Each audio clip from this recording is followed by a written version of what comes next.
आपण अधिक माहिती घेण्याचा प्रयत्न करूया। आमचे प्रतिनिधी रोहन कदम आता माझ्यासोबत आहेत।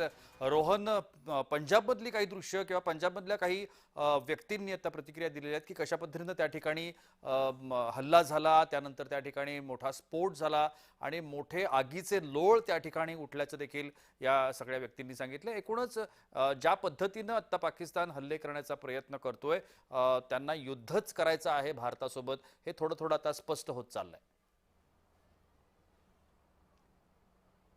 अगदी बरोबर आहे आणि पाकिस्ताननी आपण मागील कालपासून जर का पाहिलं तर पाकिस्तान कुठे त्यांचा हल्ला करण्याचा प्रयत्न करतोय तर केवळ बॉर्डर लगतच्या राज्यांवरती। मग अगदी पंजाब असेल, राजस्थान असेल किंवा जम्मू असेल, या राज्य सोडून इतर ठिकाणी अजूनपर्यंत आलेलं नाही। अगदी गुजरातच्या बॉर्डरपर्यंत देखील इतक्या मोठ्या प्रमाणामध्ये त्यांच्याकडून कुठल्याही प्रकारचा जो आहे तो हल्ला जो आहे तो करताना पाहायला मिळत नाहीये। कारण का यातूनच समजून जायचं की पाकिस्तानकडे जी काही अण्वस्त्रे आहे, जी काही यंत्रणा आहे, ती यंत्रणा फार कमी रेंजपर्यंतची आहे आणि साधारणतः बॉर्डर सोडून 100, 150, 200 किलोमीटरपर्यंत देखील हे पोहोचू शकत नाहीत, अशा प्रकारचं चित्र पाहायला मिळते। परंतु पंजाबच्या भागामध्ये काही प्रमाणामध्ये जे आहेत त्या अशा प्रकारचे हल्ले करण्यासाठी ते आतमध्ये आलेले आहेत आणि ह्या सगळ्या बोलक्या प्रतिक्रिया ज्या आहेत त्या तिथल्या स्थानिकांनी बोलून दाखवलेल्या आहेत। परंतु यांना चोख प्रत्युत्तर देण्यासाठी भारतीय सैन्य दल जे आहे ते अग्रेसर आहे। भारतीय सैन्य दलाकडून मोठ्या प्रमाणामध्ये यांना चोख प्रत्युत्तर दिले जाते। यांचे सगळे जे आहेत ती सगळे